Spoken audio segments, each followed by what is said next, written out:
ஆச்சு உனக்கு? நானும் பாக்குறேன், கோயிலிருந்து வந்ததுல இருந்து உன் முகமே சரியில்லையே.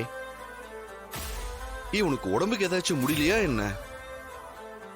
என்னன்னு சொன்னாதானே தெரியும், சொல்லு. ஒண்ணும் இல்லையா, தலை வலிகிற மாதிரி இருக்குது. டயர்டா இருந்துச்சு, வெயில்ல போயிட்டு வந்தல்ல, அதனாலயா இருக்கும். பாரு ராணி, நீ எதையோ சொல்ல வேண்டாம்னு நினைச்சு மறைக்கிற மாதிரி எனக்கு தோணுது.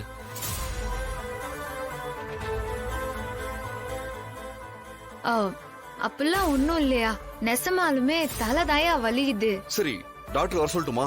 இல்ல வேணா நம்ம ஹாஸ்பிட்டல் போனாவா? அதெல்லாம் ஒண்ணும் வேணாயா, கொஞ்ச நேரம் படுத்து தூங்கினாலே சரியாயிரும். சரி வா வா வா.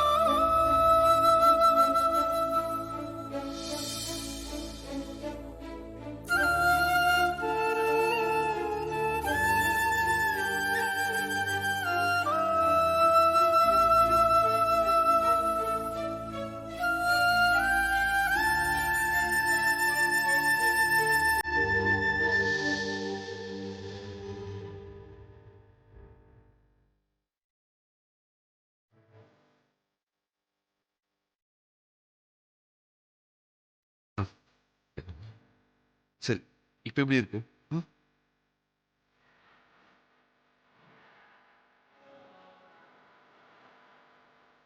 சரி, நீ தூங்கு, நான் அப்புறம் வரேன்.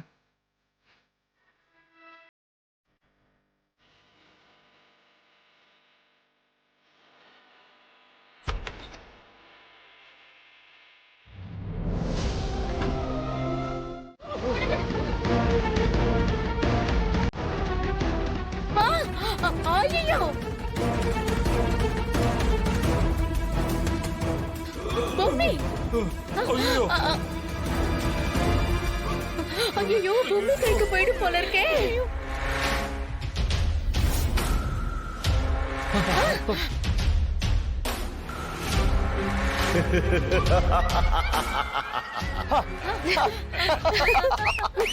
தலைவா சூப்பர்.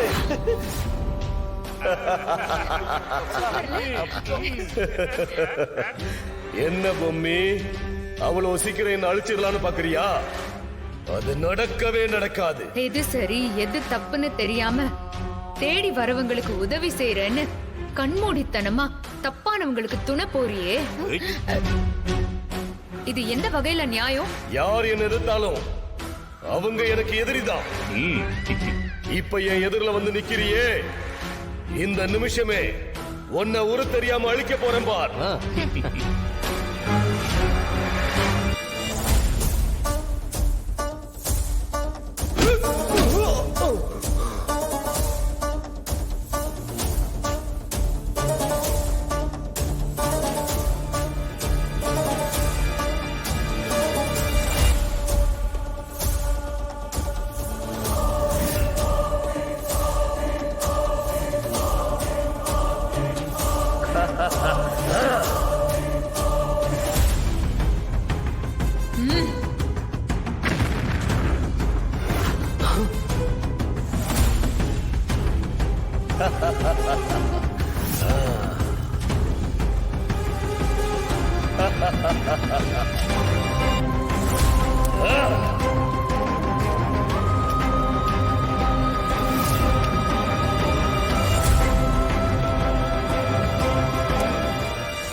எல்லாம் போச்சு காலி.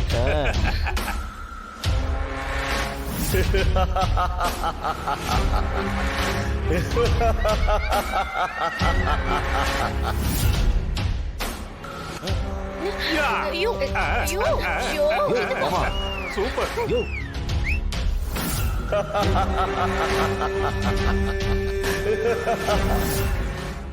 என்னையா படமா பார்த்துட்டு இருக்க, கை தட்டி விசில் அடிச்சிட்டு இருக்க? மாமா, இது நம்ம வாழ்வா சாவாங்கிற போராட்டம். ஒரு மனுஷன் தான் மானத்தை மறைக்க எப்படி ஆடைய போத்திக்கிறானோ, அப்படித்தான் ஆன்மாக்கு மேல இருக்கிற இந்த உடம்பும்.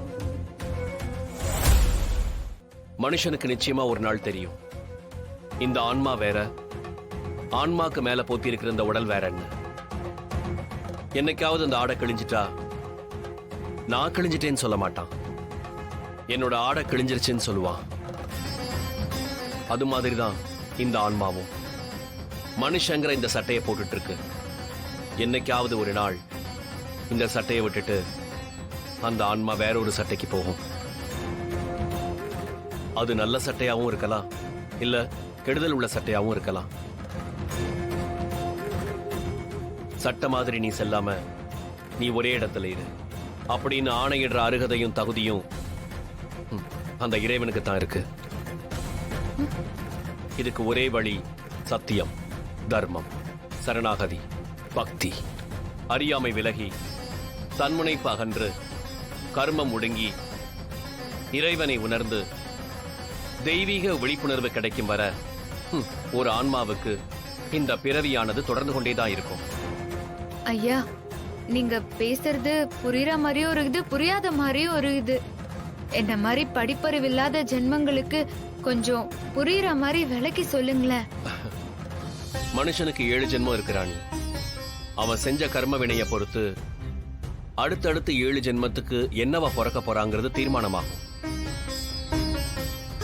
அதுல 6வது ஜென்மம் மனுஷ ஜென்மம், 7வது ஜென்மம் அந்த வானத்துல வாழ்ற தேவர்கள்னு சொல்லுவாங்க.